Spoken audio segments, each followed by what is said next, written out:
Ah!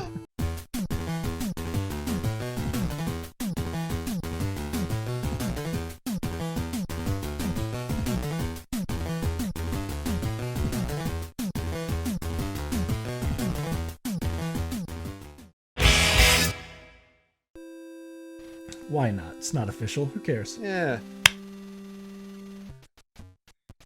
Okay, it's Riff Arcade. Josh wanted to get a little obsessive about getting further in this game, so we're recording this. This could be outtakes. This could be part of another episode if I'm successful. Who knows? It happened. The OCD kicked in. The Bailey OCD. It happens. It doesn't kick in much, but when it does, I'm like, nope, just let him have his thing. It's true. Let him have his fun. Kent Brockman. Was it Smartline? I think so. Yep. Again, this is before my time, so. Headphones. Yeah, he's wearing headphones. Whoa! He burned Lisa's centerpiece. Yeah. I love the joke where you see Otto driving the school bus and you hear 99 bottles of Coke on the wall. You hear that song playing. Yeah. And then it cuts back to the kids and they're all sitting there silently, not moving. And then Otto pulls his headphones off and you hear it's coming from his headphones. He's like, man, I don't even know why I bought this tape. And he throws it away and the tape just says annoying, like, or songs to annoy bus drivers. That's it. So he's just annoying himself. Yeah, I don't even know why I bought this. I love all the voices in The Simpsons. They're all so good. Yeah. That's one reason I love doing steamed hams, is because Principal Seymour's voice is perfect for that sketch. Yeah. I like the writers have said that like they try to make like Superintendent Chalmers is like almost aware that he's in a cartoon. Like he's the closest person to a real life person, like an actual human being. Okay. But he just doesn't get there. The episode, the Frank Grimes episode, that came about because the writers were like, what would happen if an actual person was in The Simpsons? Like they had human sensibilities. They knew like they could be like, Homer, the fact that you went to space is completely ridiculous. Like no one in the show thinks that. Uh-huh. But like, what if an actual person was dropped in The Simpsons and that's where the Frank Grimes episode came from? And they said Superintendent Chalmers is kind of the closest to Frank Grimes. Like he almost fully sees what's going on, but like just doesn't. Is Frank Grimes, he's that guy that wears the glasses, right? And like Homer just drives him nuts.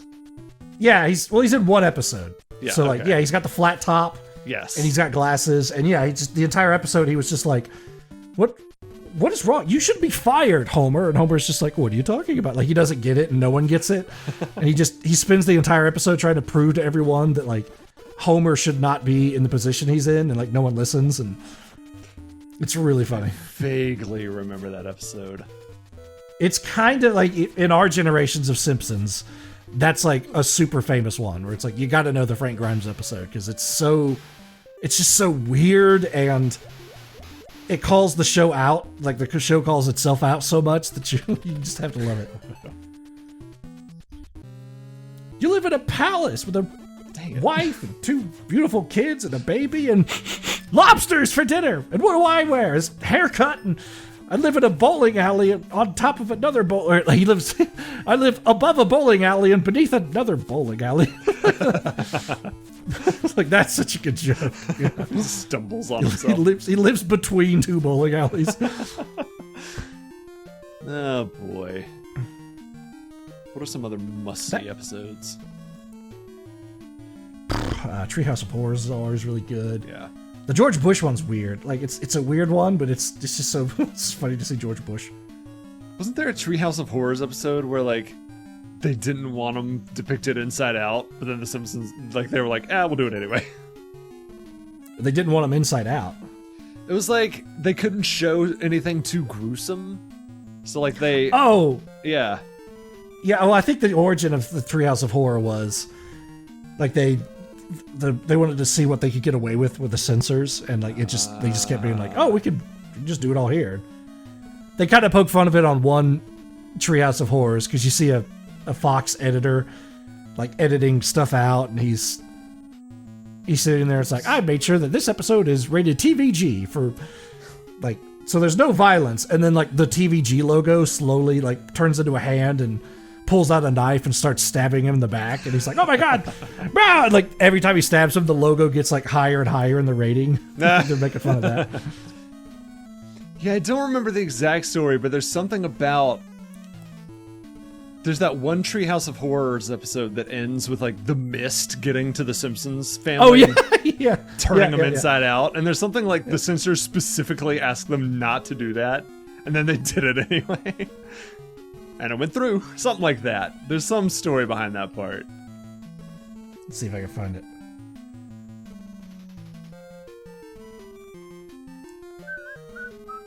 In the meantime, I'm gonna get this abominable Krusty statue.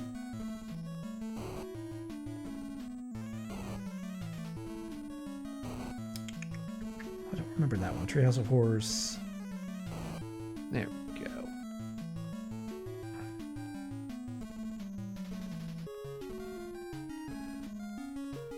Not that one. That one's right before. Treehouse of Horrors. Which one's this? 8. It's right before the one I started watching.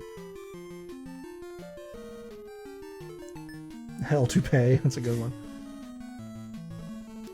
Is it about a wig? Yeah, it's Snake dies and Homer gets a hair transplant. And Snake kind of takes over his brain. It's really funny. Yeah, I feel like so much. They're all really funny. So much of the Treehouse of Horrors episodes ended up making it into these video games. They're also weirdly hard and dark. Yeah, and they like they don't really care. They're like, yeah, we can do like it's one time of the year where they can just do whatever they want. I made a pigeon rat. Yeah. Citizen Kang. True. That's like a good they one. don't have to conform to continuity on the Treehouse of Horrors episodes. They can just kill people. Well, in The Simpsons, like they've talked about, the writers have talked about, they kind of think of The Simpsons as kind of like rubbery, like the reality of The Simpsons. You can stretch it and morph it, and it always snaps back. Like if you think of The Simpsons' house, you can kind of picture their house, but there's a door right below their stairs, and on some episodes it leads to the basement. On some episodes it's a closet. Sometimes the basement is like off the kitchen. Sometimes they don't have a basement. So it's like they kind of stretch to get a joke, and then it goes back to normal. I see. Ooh, too high, too high, too high. Okay. I have no idea where the one that they turn inside out is. Oh yeah, James Earl Jones voiced Maggie in one of the Treehouse of Horrors. Nice. Sorry about that one. So they all have to be like long jumps.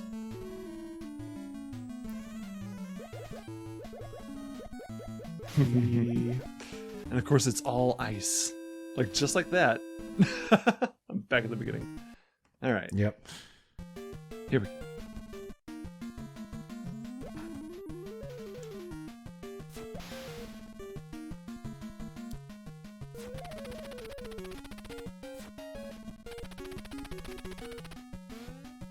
I'll give it one more good try. Yeah, there we go. It's Treehouse of Horrors 5, where the last little skit was the school is eating all the students, and Homer or Bart wakes up and it's all been a dream, but it's just like, oh no, it's that fog that turns people inside out, which seeps through the window and kills everyone and turns them inside out. Yeah. That episode, that Treehouse of Horrors was funny because like they had Willie getting killed on every single segment, always like with an axe to the back. Oh. Awesome. I'll save you. Wham! He gets hit with an axe in the back. Yeah.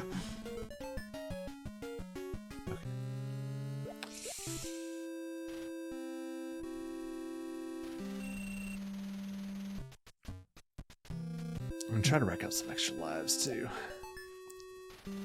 It's the three-eyed fish. I never knew the three-eyed fish had a name. It's Blinky.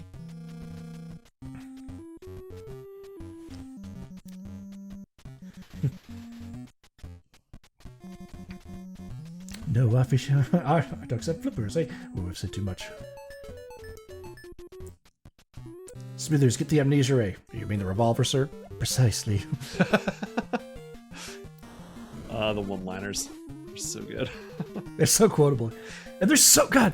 It's like Futurama, too, like, but even more so. Like, they're so efficient with their jokes, because you know comedy more than I do, but like if you watch The Simpsons and think like the setup of one joke is a callback to another joke, but also the setup to another joke that's a punchline of something, and like, God, they're so efficient with all of their humor.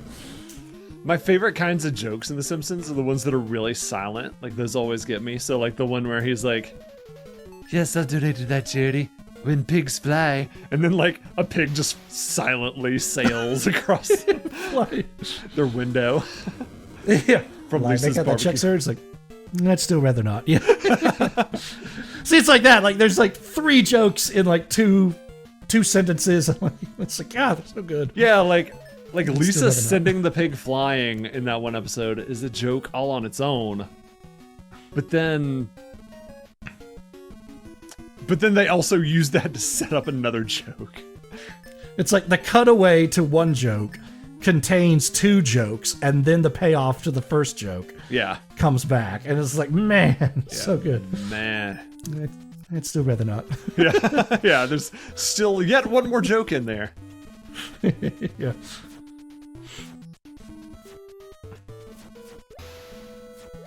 There we go.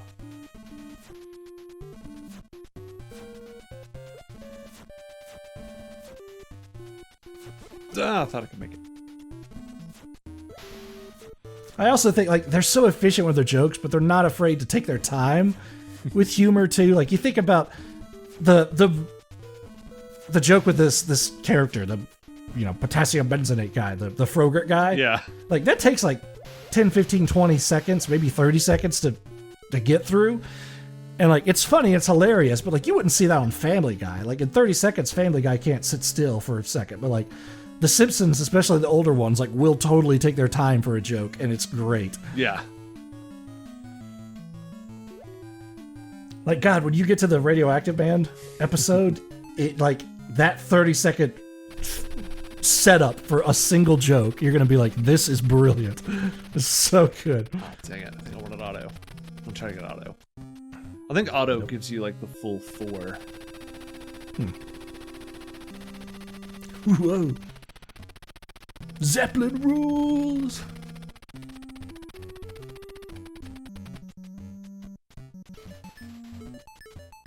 Yeah. Auto's There the you big go, money nice. on the slot machine.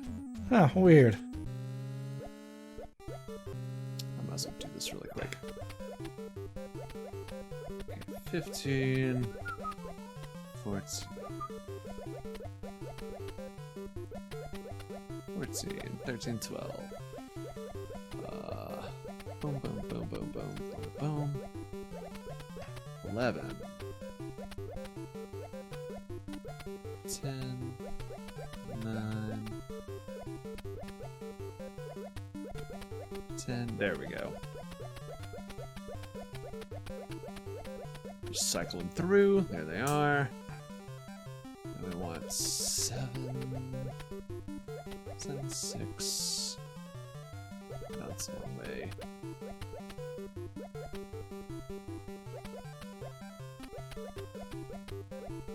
There we go. Oh, nope, I got a 4 in there somehow. Oh, yeah, that's it. Boom! Why, you little...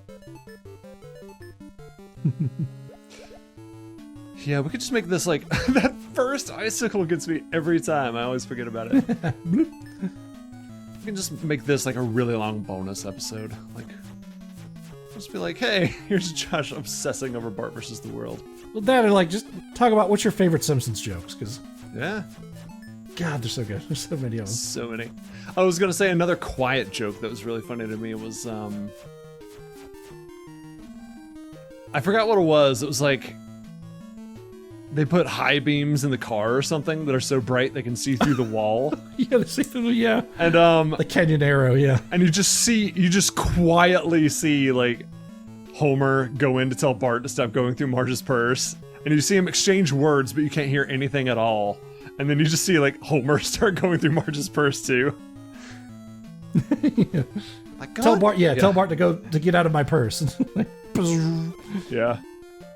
Oh. How do I have even fewer lives than I had a minute ago? I don't know what's changed, but one of the guys that used to write a lot for The Simpsons said that he used to write Homer.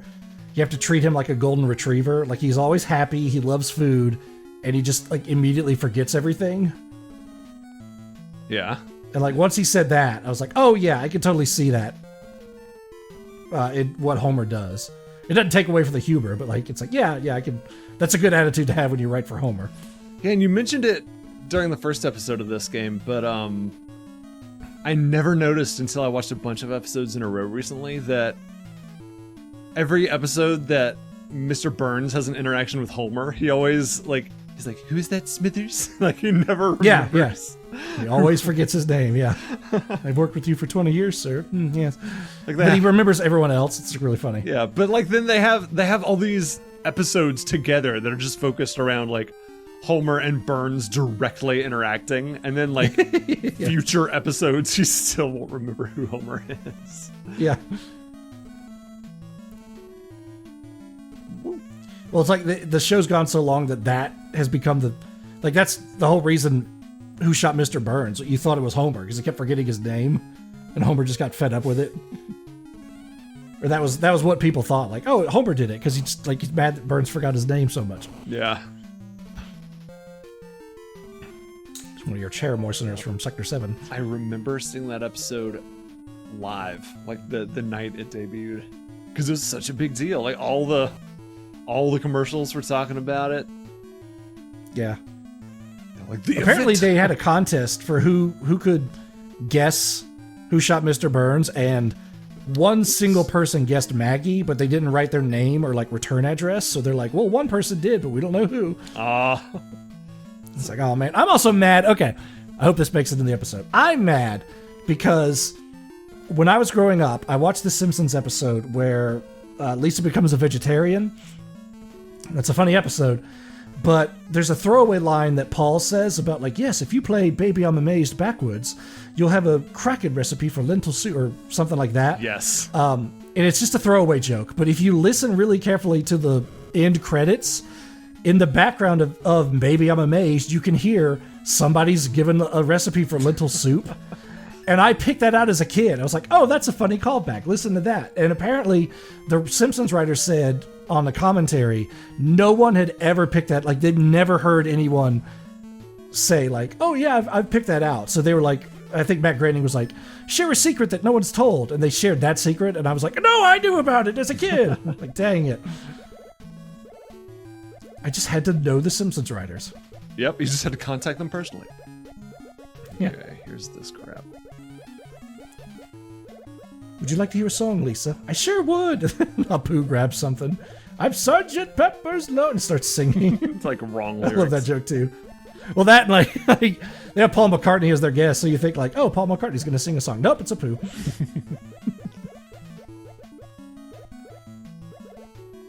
Why does it sound like a lamb?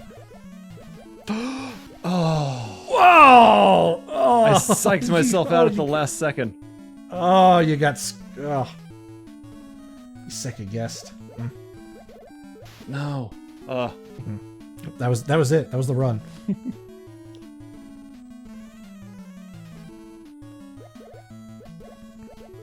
Oh.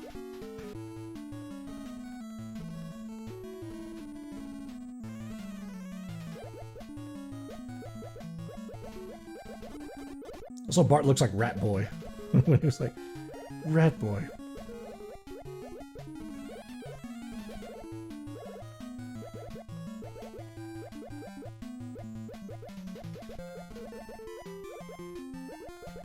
Nice, there you go.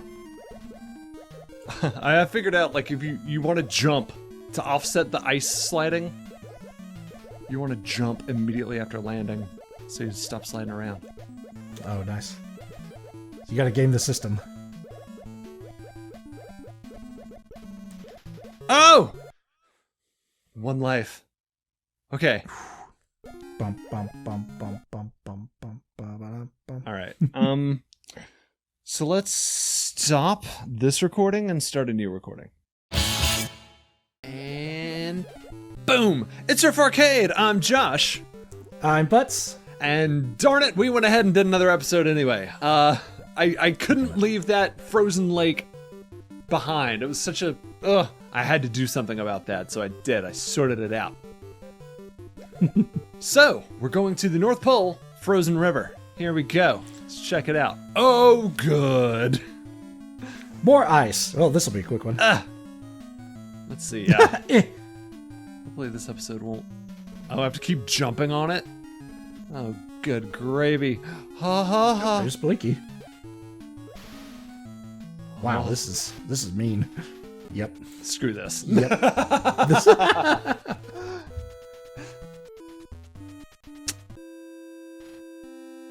Screw it. I'm putting it on the end of the behind the scenes episode. Okay. Thanks for watching Riff Arcade. Too much milk.